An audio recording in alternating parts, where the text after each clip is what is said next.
520 centimeters in feet? First of all, we need to know the value of 1 centimeter in feet.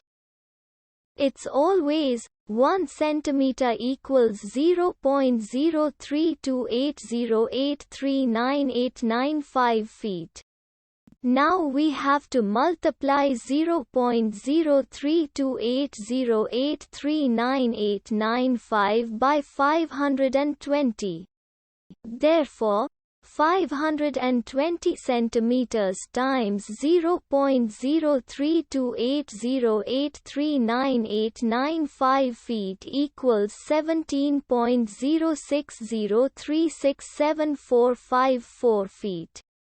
So, in other words, 520 centimeters equals 17.060367454 feet. We hope you have enjoyed this video. Please like and subscribe to our channel for more videos like this.